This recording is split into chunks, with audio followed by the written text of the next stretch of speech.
د کندهار ولایت یو شمېر سوداګر وایي چې ګاونډیو هیوادونو ته د تازه میوو د صادرولو په برخه کې له زیاتو ستونزو سره مخ دي. د دوی په خبره چې اوس په دې ولایت کې تازه میوې رسېدلې، خو دوی یې پاکستان او نورو ګاونډیو هیوادونو ته د صادراتو په برخه کې ستونزې لري او زیاتره وخت یې میوې خرابېږي. دغه سوداګر له حکومت څخه غوښتنه کوي چې له دوی سره دې په دې برخه کې مرسته وشي. ورته مهال بیا د کندهار ځایي چارواکي د دوی د ستونزو د حل ډاډ ورکوي او زیاتوي چې هڅه کوي د دې برخه کې ستا ستونزې حل کړي.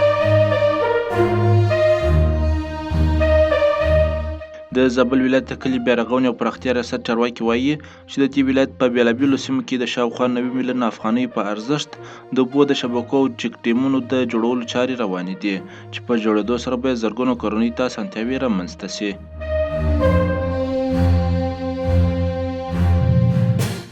د افغانستان بانک وایي چې د راتلونکي شنبې له ورځې چې د زمري د میاشتې اوومه نیټه کېږي، په ټوله هیواد کې د 50 ګونو او سلګونو د نوي بانکنوټونو د ویش پروسه پیلوي.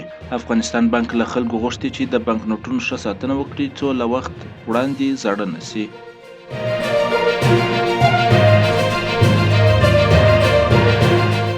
د لغمان ولایت د ترافیکو مدیریت مسؤلین وایي چې د کابل ننګرهار پر لویه لاره د موټر د سرعت معلومونکو کامرو په نصبولو ترافیکي پیښې راکمې شوي دي او تر ډیره موټر چلوونکو خپل سرعت کنټرول کړی دی.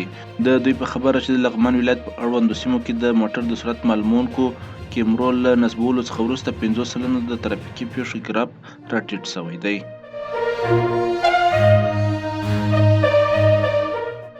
په نایجیریا کې پر ولسمشر کودتا وشوه. د نایجیریا پوځ د دغه هیواد په ملي تلویزیون کې اعلان وکړ چې حکومت یې نسکور او د هیواد واک یې ترلاسه کړی دی. د نایجیریا د پوځ یو لوړپوړی مشر امادو عبدالرحمن په یوه تلویزیوني بیان کې ویلي دي چې امنیتي او دفاعي ځواکونو پریکړه وکړه چې د ولسمشر بازوم رژیم ته د پای ټکه کېږدي. نوموړي وویل چې په هیواد کې د ټولو مؤسسو کارونه ځنډول شوي، سرحدونه تړل شوي او تګ راتګ بند دی. د سیمې د ځینو هیوادونو مشرانو د ولسمشر بازوم د پرېښودو غوښتنه کړې ده. د ملګرو ملتونو عمومي منشي انتوني ګوتریش ویلي چې له ولسمشر بازوم سره غږېدلی او د هغه ننګه کوي. بازوم 2 کاله مخکې د واک له سوله ییز انتقال وروسته د هیواد مشري ترلاسه کړه.